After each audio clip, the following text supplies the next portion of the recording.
इससे पिछले लेक्चर में हमने सीक्वेंसेस का इंट्रोडक्शन देखा।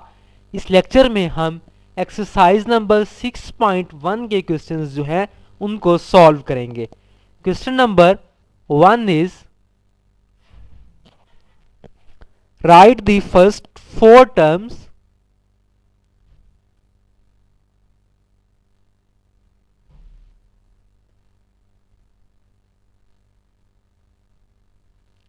of sequences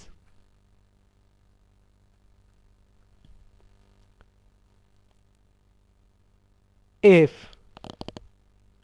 अब पार्ट 1 जो है उसमें हमारे पास जनरल टर्म दी गई है a n is equal to 2n minus 3। हमने पहली 4 टर्म्स जो हैं वो इस सीक्वेंस की लिखनी है। जैसे कि मैंने आपको पिछले लेक्चर में बताया कि किसी भी सीक्वेंस की जनरल टर्म दी गई हो और उसकी कोई भी टर्म हमने फाइंड करनी हो तो हम सिंपली n की जगह पे वो नंबर पुट कर देंगे जो टर्म हमने फाइंड करना होगी। अब हमने फर्स्ट 4 टर्म्स फाइंड करनी है, तो पहले जब हम फर्स्ट टर्म फाइंड करेंगे तो n की जगह पे 1 पुट कर देंगे। तो जहां जहां पे n है वहां वहां पे 1 पुट कर दें तो ये हो जाएगा a1 is equal to 2 into 1 minus 3 which is equal to 2 minus 3 which is equal to minus 1। जब हमने सेकेंड टर्म फाइंड करना होगी तो n की जगह पे 2 पुट कर देंगे। a2 is equal to 2 into 2 minus 3 which is 4 minus 3 is equal to 1। Third term find करना होगी तो n की जगह पे 3 पुट कर देंगे। a3 is equal to 2 into 3 minus 3 which is equal to 6 minus 3 3। जब फोर्थ टर्म फाइंड करना है तो n की जगह पे 4 पुट कर दें तो a4 is equal to 2 into 4 minus 3 which is equal to 8 minus 3 which is 5। तो इसमें जितने भी पार्ट्स दिए गए हैं उसमें हमने पहली 4 टर्म जो हैं वो फाइंड करना है। उसमें जनरल टर्म दी गई है, सिंपली हमने n की जगह पे पहली दफ़ा 1 पुट कर देना है तो फर्स्ट टर्म आ जाएगी, दूसरी दफ़ा 2 पुट कर देना है तो सेकेंड टर्म आ जाएगी, बाद में 3 पुट कर देना है तो थर्ड टर्म आ जाएगी और 4 पुट कर देना है तो फोर्थ टर्म आ जाएगी। सिंपल मैथमेटिक्स है। एक मैं और क्वेश्चन कर देता हूं, बाकी जो इसके पार्ट्स हैं वो आप खुद करेंगे। पार्ट नंबर 6, इसमें हमारे पास जनरल टर्म दी गई है a n is equal to 1 over 2 raise to power n। अब जब हमने फर्स्ट टर्म फाइंड करना है तो n की जगह पे 1 पुट कर देंगे। a1 is equal to 1 over 2 raise to power 1 which is 1 by 2। जब हमने सेकेंड टर्म फाइंड करना है तो n की जगह पे 2 पुट कर देंगे। a2 is equal to 1 over 2 raise to power 2 which is 1 over 4। और जब हमने थर्ड टर्म फाइंड करना है तो n की जगह पे 3 पुट कर देंगे। a3 is equal to 1 over 2 raise to power 3 which is equal to 1 over 8। और जब हमने फोर्थ टर्म फाइंड करनी है तो n की जगह पे 4 पुट कर देंगे तो ये हो जाएगा 1 over 2 raise to power 4 which is equal to 1 over 16। तो ये जो क्वेश्चन है इसमें हमने पहली 4 टर्म्स फाइंड करना थी किसी सीक्वेंस की जिनकी हमारे पास जनरल टर्म दी गई थी।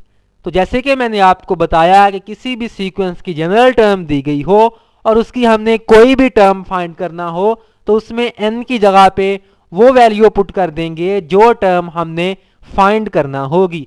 तो पहली जो क्वेश्चन था उसमें हमारे पास जनरल टर्म थी a n is equal to 2n-3। 4 terms find करने के लिए n की जगह पे पहली दफ़ा 1 पुट किया, फिर 2, फिर 3, फिर 4।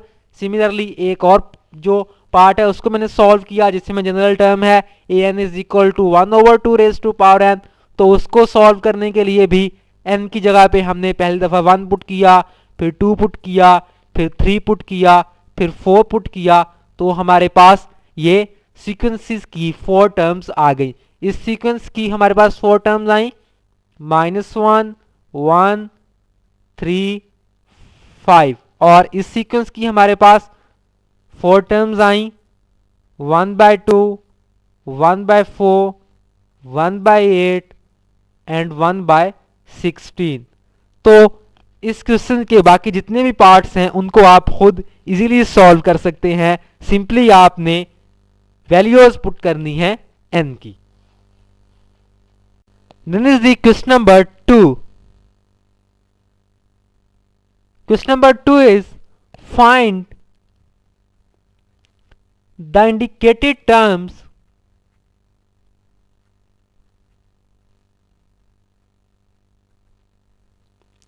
in the following sequences.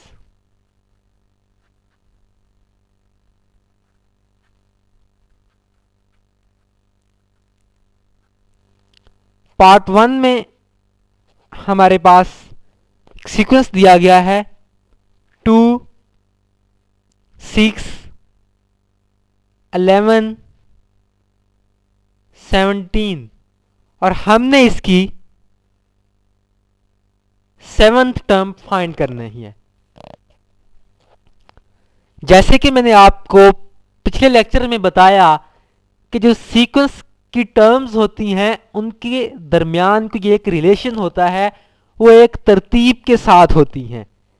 तो उनमें कोई एक रूल होता है, हमने वो रूल फाइंड करना है जिसको ये फॉलो कर रही हैं। तो उससे हम इजीली 7th टर्म जो है वो फाइंड कर सकते हैं। यहां पे अब हमारे पास a1 जो है वो 2 है और a2 जो है वो 6 है, a3 जो है वो 11 है और a4 जो है वो 17 है। a1 हमारे पास 2 है। जब हमने a1 में 4 ऐड किया तो तब हमारे पास सेकंड टर्म आई है, और जब हमने सेकंड टर्म में 5 ऐड किया तब हमारे पास थर्ड टर्म आई है, और जब हमने थर्ड टर्म में 6 ऐड किया तब हमारे पास फोर्थ टर्म आई है।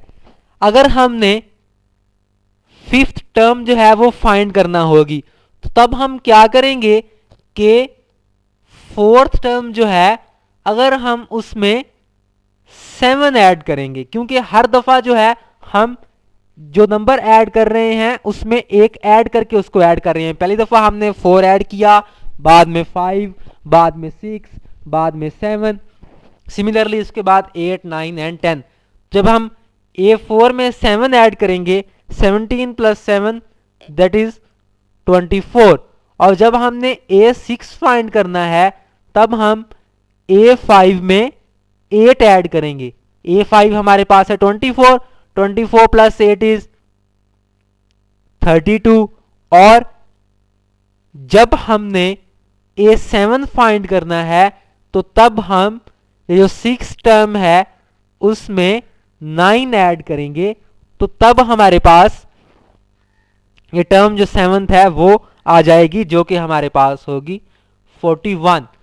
तो एक दफा जब हम वो रूल फाइंड कर लेंगे जिसको वो सीक्वेंस फॉलो कर रहा है तो हम उसकी कोई भी जो टर्म है वो फाइंड कर सकते हैं। एक और पार्ट जो है उसको हम देख लेते हैं। सीक्वेंस है 1, 3, 12, 60 और हमने इसकी 6 टर्म फाइंड करना है। A1 is 1, A2 is 3, A3 is 12, A4 is 60। अब हमने ये देखना है कि ये किस रूल के तहत जो है वो नेक्स्ट टर्म आ रही है। फर्स्ट टर्म तो आ गई, नेक्स्ट सेकंड टर्म आई है जब हमने फर्स्ट टर्म को मल्टीप्लाई किया है 3 के साथ, और उससे अगले वाली टर्म आई है जब हमने इस A2 को मल्टीप्लाई किया है 4 के साथ। नेक्स्ट टर्म आई है जब हमने इस A3 को मल्टीप्लाई किया है 5 के साथ। तो हमने एक रूल फाइंड कर लिया कि अगर हम जो सीक्वेंस है उसकी जो टर्म है उसको पहली दफा 3 से मल्टीप्लाई किया तो हमारे पास नेक्स्ट टर्म आ गई, अगली दफा उस 3 में 1 ऐड करके उस टर्म से मल्टीप्लाई किया तो हमारे पास नेक्स्ट टर्म आ गई। नेक्स्ट टर्म फाइंड करने के लिए हमने जिस नंबर से मल्टीप्लाई कर रहे हैं उसमें +1 ऐड किया, उससे मल्टीप्लाई किया तो हमारे पास नेक्स्ट टर्म आ गई।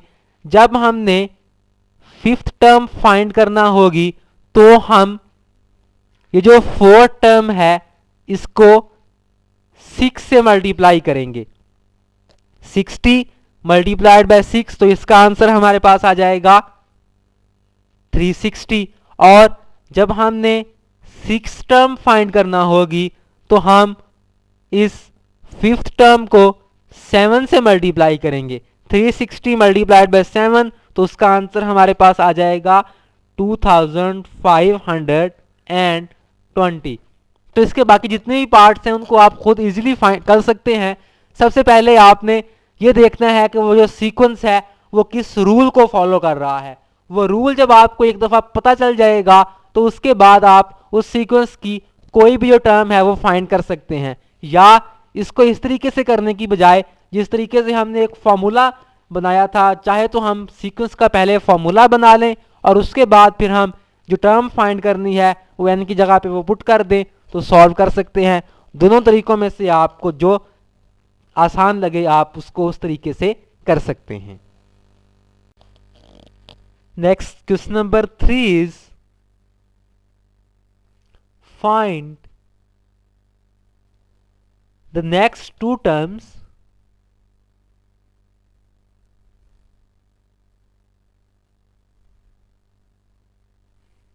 of following sequences।